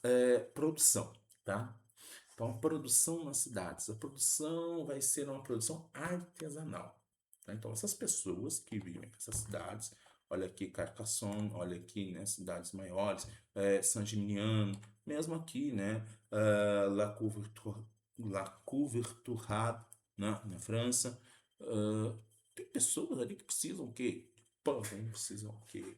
Não são pessoas que vivem na roça, né? Não vivem num ambiente rural, produzem seu alimento, né? Então são pessoas que precisam de pão, precisam de vestimentas, precisam de ferramentas, precisam de mobiliário, né? Então tinha que ter uma produção nessas cidades, e é uma produção artesanal. E essa produção acontecia onde? Nas oficinas. Então tinham oficinas artesanais dedicadas à produção de determinados produtos, né? Seja um pão, seja um vidro, seja objetos de cor, sapatos, por exemplo, né? Seja cerâmicas, né? E outros produtos mais, tá? O funcionamento dessa oficina era bastante rígido, hierarquizado, patriarcal, tá? Então, quem que eram os personagens dessa oficina? Então, aqui é uma reprodução de uma oficina medieval, né? Quem que eram os personagens dessa oficina? O mestre artesão, que era o proprietário da oficina, por ser domínio total do ofício. Vamos colocar lá, produção de tecidos de lã, tá? Então, mestre, cara, que é o dono da oficina, as ferramentas eram desse mestre, né? A matéria-prima ele que comprava, tá? E ele sabia tudo, ele sabia fazer ali tecidos, né? Ele era o cara que comandava tudo o trabalho dentro da oficina. Quem que era o oficial? Trabalhadores qualificados. Então, eram trabalhadores que já detinham, né, o domínio do ofício, talvez nem tanto quanto o mestre, mas já tinham um grande domínio, mas não tinham ainda a sua própria oficina, tá? Podiam ter até suas próprias ferramentas, né, algumas ferramentas, nem todas, mas eles não tinham sua oficina ainda, tá? Porque não era fácil ser mestre, já que eu explico, tá? Aprendizes jovens, crianças, adolescentes que moravam com o mestre, então o mestre dava ali moradia, dava alimentação, dava vestuário, e eles aprendiam a profissão. Então, poxa, se eu sou um burguês pobre, né? Uma pessoa que nasceu numa cidade pobre, né? E meu filho precisa de uma profissão. Então eu tenho um tio que trabalha com tecelagem, vou colocar meu filho para trabalhar com meu tio, tá? E ele vai ficar lá durante anos, vivendo na casa desse tio, vivendo na oficina dele, aprendendo a profissão. E trabalhando muito, só que não ganhava salário. Tá? Então ele trabalhava em troca da comida, da moradia, né, do vestuário, ok? E jornaleiros. Jornaleiros eram trabalhadores diaristas, né? Faziam serviços esporádicos, temporários, né? Então, quando a produção apertava, o mestre contratava um diarista. Por que jornaleiro? Ah, é a pessoa que entrega o jornal. Não é a pessoa que entrega o jornal. E nem é um jornalista, tá? É um cara que trabalha por dia, um cara que trabalha por jornada, tá? Jornaleiro é um cara que trabalha por jornada, ok? Um diarista, tá? Trabalha ali 2, 3 dias por um determinado artesão, né? O artesão lá vai fazer tecidos, o cara não sabe produzir tecidos, um jornaleiro, mas ele sabe alguma coisa e vai lá trabalhar para esse tecelão. E depois vai ficar sem emprego e um vidreiro contrata ele, ele vai lá soprar vidro, né? Aí ele não sabe fazer, mas alguma coisa ele ajuda, tá? Quando a produção aperta, beleza? Muito bem, importantíssimo, né? Esses artesãos, eles tinham associações que regulamentavam a produção, tá? Como assim regulamentavam a produção? Eles controlavam a qualidade do produto. Então imagina, se eu tenho uma cidade, pega lá Carcassonne, na França, por exemplo. Eu tenho uma cidade que eu tenho ali, né, uma população e eu tenho ali uma necessidade de produção de tecidos e os comerciantes dessa cidade também vendem os tecidos. Então eu tenho uma necessidade de produção de tecidos, tá? Os tecidos de Carcassonne começam a ficar famosos. É exemplo, isso não é real, tá? É só um exemplo. Começa a ficar famosa. Então tem que manter a qualidade, tá? Então essa associação mantinha ali a qualidade. Então essa associação observava o que estava sendo feito em cada uma oficina. Cara, se eu produzo com má qualidade, eu posso não produzir mais. Eu perco essa possibilidade de produção, tá? Havia um controle bastante grande. Formação profissional. Então quer dizer que para ser mestre eu tenho que ter oficinas, ferramentas, matéria-prima, conhecimento profissional e preciso ser aprovado por essa associação. Tá? Então, para me tornar um mestre, eu tenho que ir lá, elaborar o produto, fazer uma obra-prima, levar lá para a associação. Olha aqui. Ou realmente você pode ser mestre, você ganha aqui o título de mestre. Beleza? Tá? Ah, havia uma questão de monopólio da produção. Então, quer dizer o quê? Que quem pode produzir tecidos e calçações? Somente os artesãos que fazem parte dessa associação. Se um cara começa a produzir tecidos que não é aprovado pela associação, cara, o cara pode ser punido, tá? Preço. Aqui há uma coisa muito interessante, né? Não havia essa concorrência capitalista que a gente tem hoje. Ah, vou produzir mais barato para poder vender mais que meu concorrente. Não, né? Não é essa competição, tá? Se eu tenho uma cidade lá de, sei lá, 2.000 habitantes e eu preciso para abastecer essa cidade de tecido, comércio dessa cidade, eu preciso de 4 artesãos, 4 artesãos.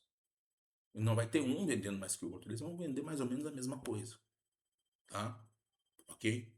Tá? Não tem essa competição que tem no capitalismo, tá? Eles vão ter um monopólio, então não posso ter um artesão, né, fora da associação, não posso vir ter um produto de fora, não posso ter importação de produção que eu tenho na própria cidade, tá? E essas associações também garantiam uma assistência aos membros e familiares, tá? Então, cada um lá contribuía, cada associado contribuía. Ah, aconteceu um acidente, o artesão caiu, quebrou o braço, não pode trabalhar por, sei lá, 6 semanas, tá? Então, essa associação vai manter a família desse artesão durante 6 semanas, até que ele consiga voltar a trabalhar, tá? Ah, o artesão morreu, deixou viúva e filhos pequenos, né? Bom, esse pessoal vai ser sustentado pela sustentação até os filhos pequenos conseguirem trabalhar e manter a família, tá? Essas associações eram as famosas corporações de ofício. Bacaninha? Então, vamos falar um pouquinho sobre as guildas e ranças. Se as corporações de ofício envolviam artesãos, as guildas vão ser associações um pouquinho diferentes, porque elas vão envolver comerciantes, artesãos ou comerciantes do mesmo ofício. Então, eu posso chamar uma corporação de ofício de guilda? Posso, né? Mas a guilda não é só uma corporação de ofício, ela é um pouco mais abrangente, que eu vou ter também comerciantes, tá? Mesma coisa, vão organizar o trabalho, a guilda é local, é dentro de uma cidade, de uma região específica, vão regulamentar preço, salário, jornada, qualidade, né? Evita a concorrência desleal, como eu já expliquei, né? E dá um apoio ali a doentes, a órfãos, a viúvas, etc. E o que é uma rança? É uma aliança formada por várias cidades voltada ao comércio de longa distância, tá? Então controla rotas comerciais. O maior exemplo é a Liga Hanseática, que vai ser uma aliança de cidades mercantis do norte da Europa que vai dominar rotas comerciais no Mar do Norte e no Mar Báltico, tá? Em torno da cidade de Lübeck, que é a principal líder da organização da Liga Hanseática. Não é a única, mas é a principal, tá? Beleza, então vamos ver aqui, por exemplo, olha aqui, ó, toda essa área aqui era a área da Liga Hanseática, tá? Então, uma associação de cidades, Lübeck, que era a principal, né, que controlava o comércio nessa região, e até Londres. Aí nós temos na região, na área comercial de Gênova, aqui, né? Gênova, aí, ó, em torno do Mar Negro, né? Veneza, aqui na Grécia, né? Olha aqui, ó, Catalunha, aqui na Valência, né? Na Espanha, né? Olha, pegando o norte da África e a Champagne, né? A região Champagne bastante importante comercialmente, beleza? Aí o que que acontece? Vem as crises do século XIV, tá? O que que são as crises do século XIV? Então nós temos um crescimento econômico bastante grande, um desenvolvimento econômico bastante grande na Europa até o século XIV, século XI, século XIV, renascimento urbano, renascimento comercial, e vem ali uma série de eventos no século XIV, né, que vão o renascimento comercial urbano já estava desestruturando o sistema feudal, essas crises vão desestruturar o sistema feudal por completo, tá? A crise do século XIV são um tripé, são três calamidades: fomes generalizadas, tá? Pandemia, né, de peste negra, né, uma grande pandemia, e a Guerra dos 100 Anos. Então, fome, doenças e guerras. Fome, doenças e conflitos. Tá? Vou explicar rapidamente que cada uma aqui. Tá? Então, por que a gente teve uma grande fome na Europa? Tá? Porque lembra que eu expliquei lá no começo que eu tive um ciclo climático muito favorável, né, na Baixa Idade Média, um ciclo climático com uma elevação da temperatura, e isso permitiu uma maior produção agrícola? Pois é, lá no século XIV eu tenho o fim desse ciclo climático, né, de temperaturas um pouco mais elevadas, e eu entro no que a gente chama de uma mini era do gelo, né, uma pequena era do gelo. Tá? Então, resfriamento da temperatura, a temperatura se torna mais fria, e eu tenho chuvas muito fortes, torrenciais. Tá? Então, olha aqui, ó, chuvas torrenciais e invernos rigorosos. Destroem totalmente, né, a agricultura europeia. Consecutivamente, várias colheitas vão sendo destruídas. Tá? Qual que é o outro problema? Esgotamento do solo. O solo já estava sendo muito utilizado. Né? A produção de alimentos, junto com essas mudanças climáticas, junto com esgotamento de solos, a produção de alimentos despenca, né? E aí eu tenho ciclos de fome muito intensas na Europa. Quer dizer que até aí todo mundo vivia muito bem, comendo muito bem. Não. Lembra lá no começo que a gente falou de fomes cíclicas? Só que essa aqui foi uma grande fome, né? O que que isso faz? População subnutrida, muito mais vulnerável a doenças. Olha, aqui eu tenho uma coisa meio que levando a outra, tá? É porque as pessoas ficaram famintas que ficaram doentes? Não, não é por isso que ficaram doentes, mas elas estavam mais frágeis e mais propícias à propagação da doença. A peste negra, né, conforme a gente entende hoje, ela foi uma doença que veio das estepes da Ásia Central, tá? Por meio de rotas comerciais, então nós temos o comércio que estão estabelecendo. Lembra lá, o comerciante é um comerciante itinerante, vive se deslocando, oferecendo seus produtos, vai de um lugar para o outro, de um lugar para o outro, de um lugar para o outro, oferecendo seus produtos. E isso faz com que a peste se alastre. Não temos mais comunidades fechadas, né? Nós somos comunidades mais abertas, né? E aí, essa doença vem lá da Ásia Central, né? Vem para o porto de Cafa, na Crimeia, e do porto de Cafa chega na Europa, tá? É uma peste chamada de bubônica, porque a pessoa que contrai a doença começa a crescer caroços, bubões, caroços no corpo, principalmente nas axilas, nas virilhas, né? Nas partes, né? Tem mais contato, né? Esses bubões começam a crescer caroços, a pessoa começa a ficar com febre, né? Uma febre muito alta, né? E logicamente que pessoa, alguns sobreviviam, mas muitos morreram. Um terço da população europeia pereceu, né, de peste, tá? Um impacto devastador. Essa peste, essa doença, era transmitida por picada de rato, né? Picada de rato, não, picada de pulga do rato. Tá? Então, assim, ambientes, como eu falei, totalmente insalubres, proliferação de ratos, né? Muita proliferação de rato, pulga picava o rato, picava a pessoa. A peste negra é uma doença de roedor, né?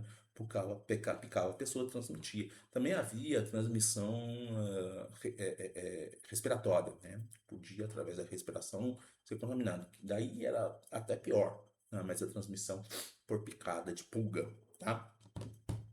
E a Guerra dos 100 Anos foi um conflito que foi de 1337 a 1453. Mas, professor, então foi a Guerra dos 116 anos. De 1337 a 1453 são 116 anos.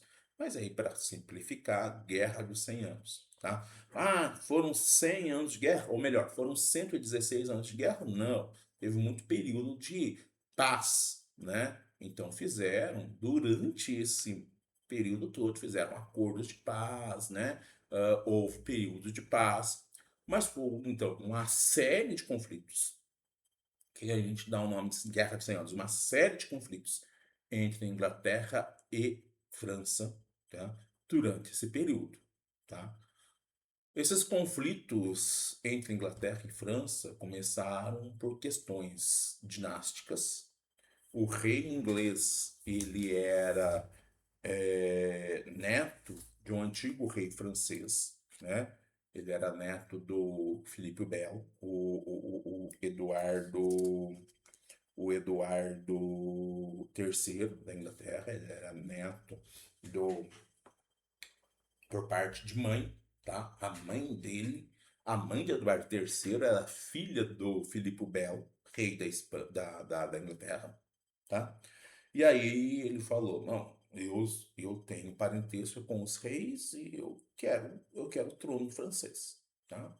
Os franceses, que eram grandes rivais dos ingleses, não podemos esquecer que os reis ingleses tinham muitos territórios na França, tinham muitos territórios feudais na França. Então, os reis ingleses eram vassalos de reis franceses, porque tinham territórios dentro da França, tá?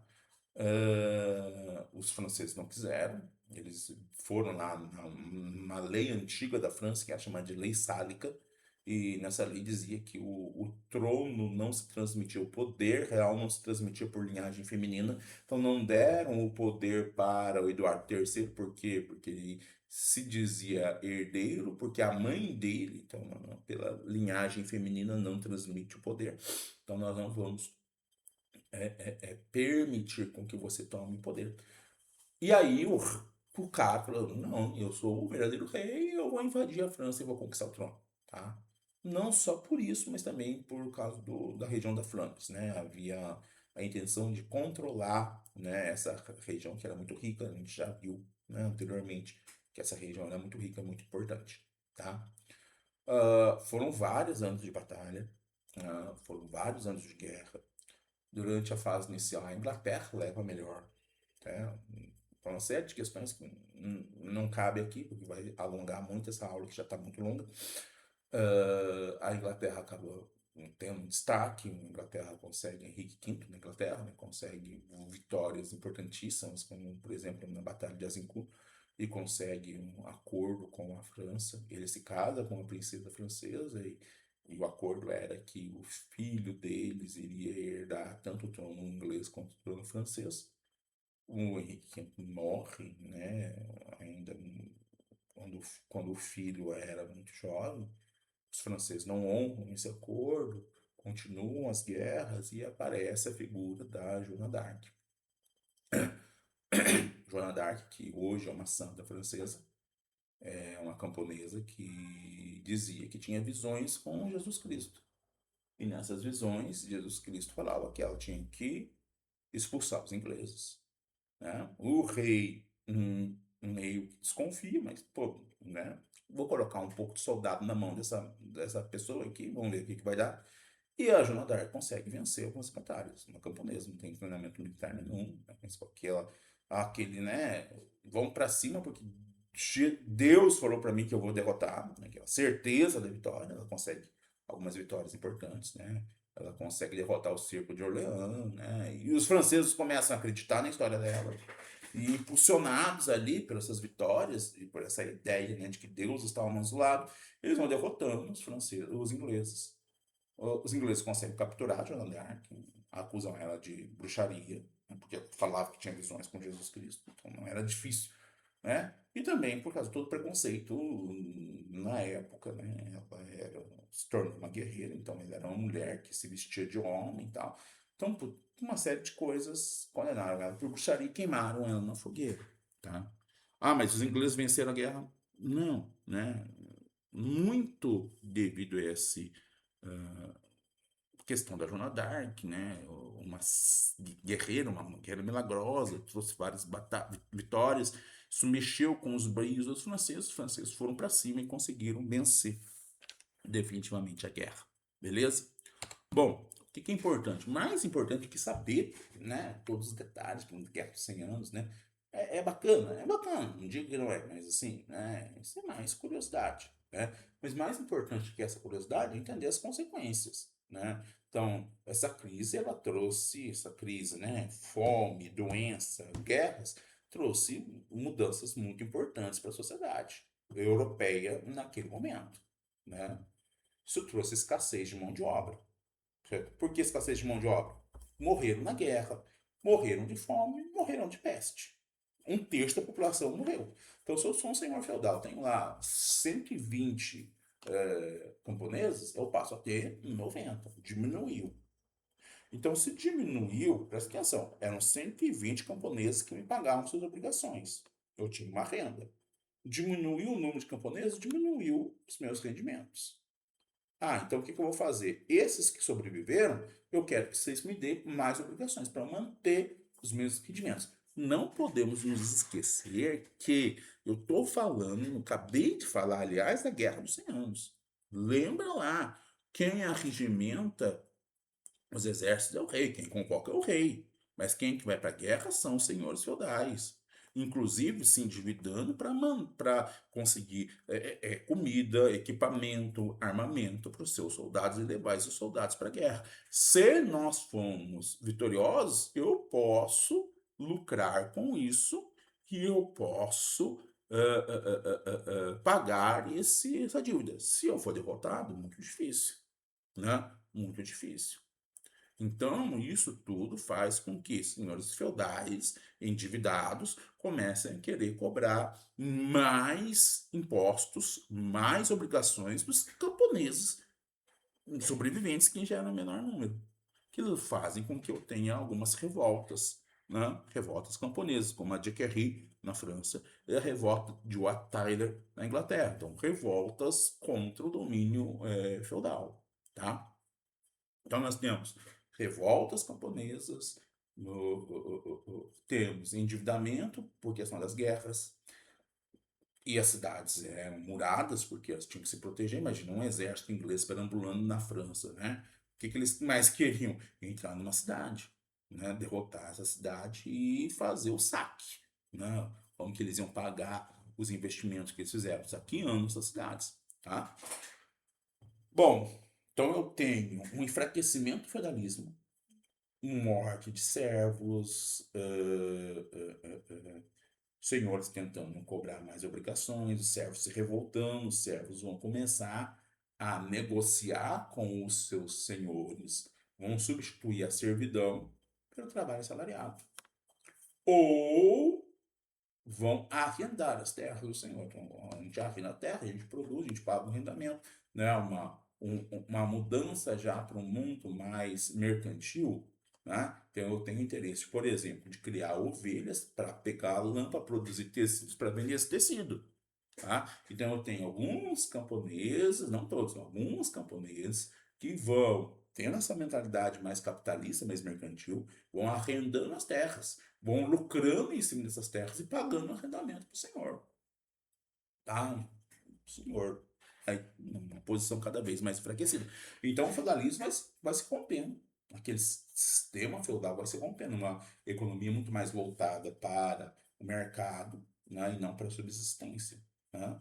E a ascensão da burguesia e o fortalecimento do rei. A nobreza feudal enfraquecida pelas guerras, pelas rebeliões, elas vão buscar ajuda em quem? No rei.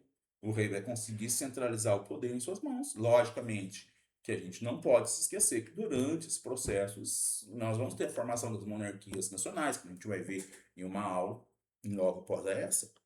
É importante que você veja na aula logo após essa, né?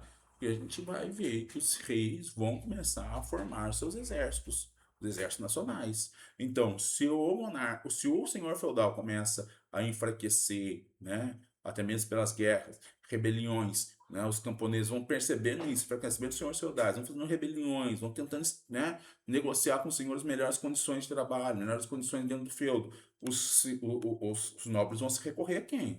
Aos reis. E os reis vão lá, vão, né, vão impedir essas revoltas, vão vencer essas revoltas, mantendo a estrutura, tá? E o nobre vai percebendo que ele vai estar muito mais na mão do rei. O rei vai se fortalecendo, né?